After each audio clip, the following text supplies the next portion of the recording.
The world of tennis keeps changing, and Novak Djokovic pulling out of the Cincinnati Open shows it, as he now misses the whole North American hardcourt warm-up season.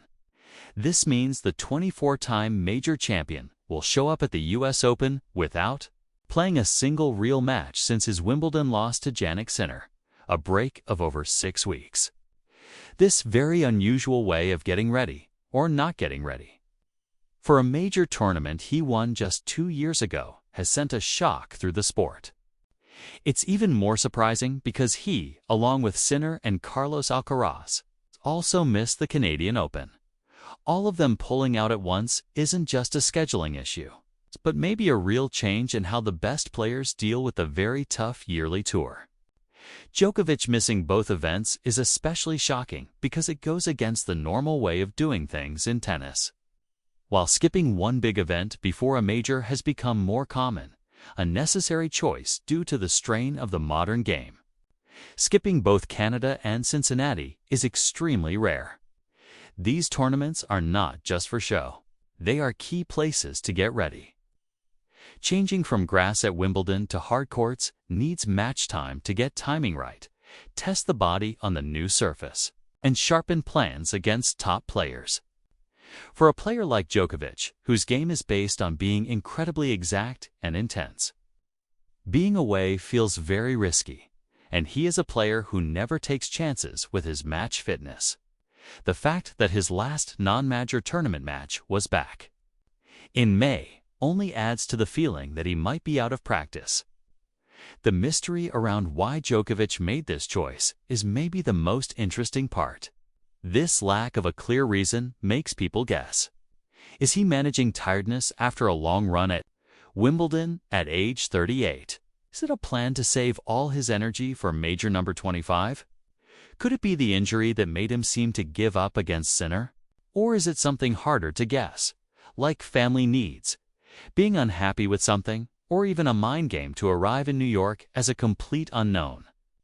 Unlike Sinner and Alcaraz, who said they pulled out of Canada for small body issues, a hip, for Sinner and muscle tiredness for Alcaraz, they are both set to play in Cincinnati.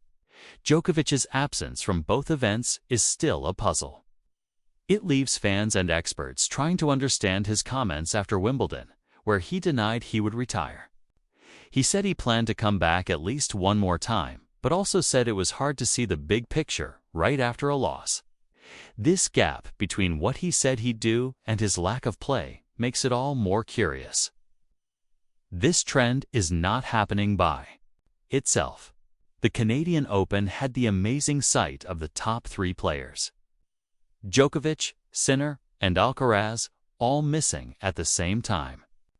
The tournament director's public unhappiness showed the real effects: a weaker player list, less star power, and no main story at a key event before the US Open, while Sinner and Alcaraz should play in Cincinnati. Their first withdrawal points to a bigger pattern. Even these young stars, at just 22 and 23, are picking their schedules very carefully. This is a big change from the Ironman style of the original Big Three: Federer, Nadal, and Djokovic in their best years, who built their names by playing almost all the time. Their constant playing created a single story that ran through the whole season, ending at the majors. Today's stars seem to see the tour in a new way, where the big Masters events are optional warm-ups, not as important as being at their best for the slams. For Djokovic, what's at stake at the US Open is huge.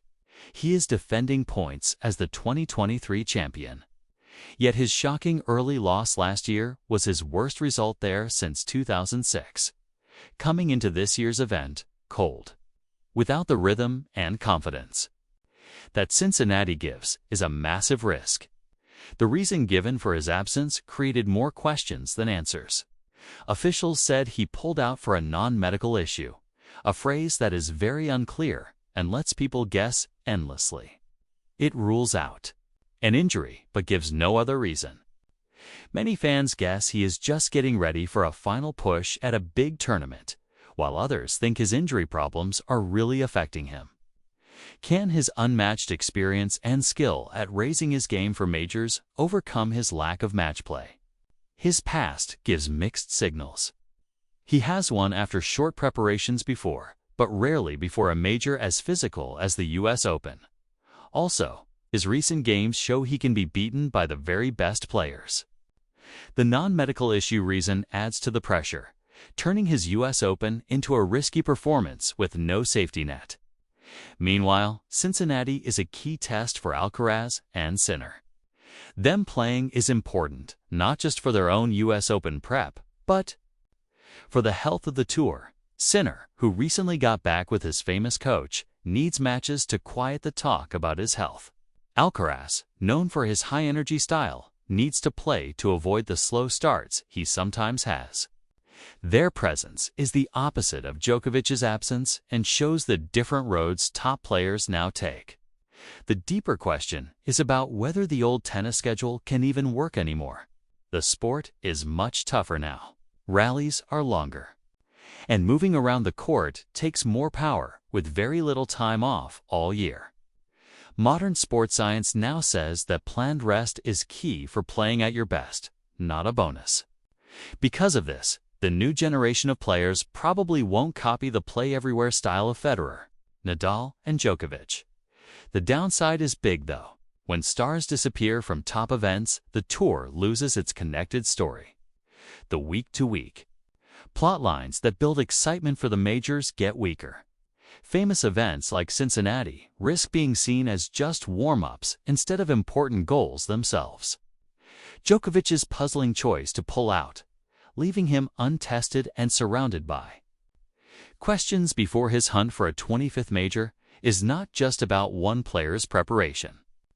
It's a strong sign of a sport dealing with a new reality, where the chase for Grand Slam titles might mean sacrificing the steady, season-long show that once made it great. The US Open will tell us if Djokovic's risk was a work of genius or a big mistake, and if this broken-up schedule is the new way to win championships or a warning to others.